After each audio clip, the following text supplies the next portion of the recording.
आपल्या सर्वांच्या लाडक्या गणपती बाप्पांचा उत्सव सर्वजण अगदी जोमाने, आनंदाने आणि उत्साहाने साजरा करत आहोत.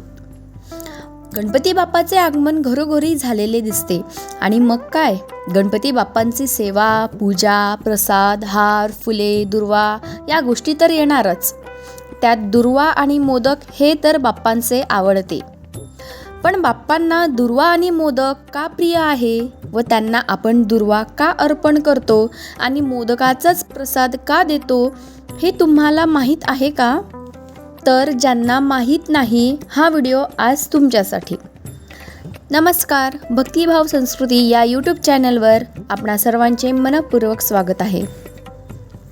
गणांचा अधिपती, विघ्नहर्ता, सुखकर्ता, गजानन, गौरीसूत अशी अनेक नावे असलेल्या आपल्या लाडक्या गणपती बाप्पाची सर्वच कार्यामध्ये प्रारंभी पूजा करतात. गणपतीला दुर्वांची जुडी वाहतात. यामागे एक आख्यायिका आहे. ऋषीमुनी आणि देवता यांना अनलासूर नावाच्या राक्षसाने त्रास द्यायला सुरुवात केली होती. अनल अर्थात अग्नी. देवतांच्या विनंतीनंतर पिता भगवान शंकर यांची आज्ञा घेऊन गणेशाने अनलासुराकडे धाव घेतली. त्याने अनलासुराला गिळून टाकले. यामुळे गणेशाच्या पोटात दाह होऊ लागला. तेव्हा हा दाह शांत करण्यासाठी 88 सहस्र मुनींनी प्रत्येकी 21 अशा हिरव्यागार दुर्वांच्या जुड्या गणरायाच्या मस्तकावर ठेवल्या आणि कश्यप ऋषींनी दुर्वांच्या 21 जुडी गणेशाला खाण्यास दिली.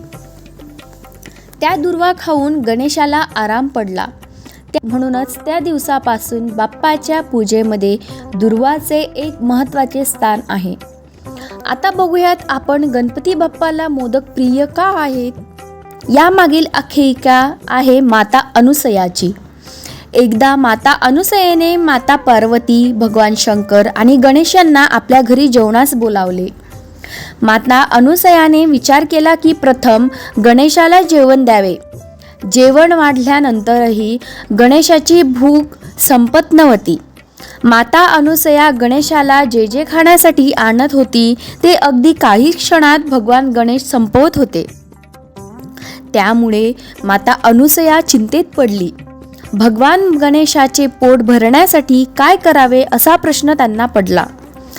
त्यावेळी त्यांनी गणेशाला काहीतरी गोड दिले तर त्यांचे पोट भरेल असे वाटले. असा विचार करून माता अनुसयाने लुसलुशीत असे मोदक बनवले आणि गणेशाला दिले. ते मोदक खाऊन गणेशाचे पोट भरले. त्या दिवसापासून गणेशाला तृप्त करण्यासाठी त्याच्या आवडीचे मोदक प्रसाद म्हणून देतात. गणेशाच्या या गोष्टी तुम्हाला कशा वाटल्या कमेंटमध्ये नक्की कळवा.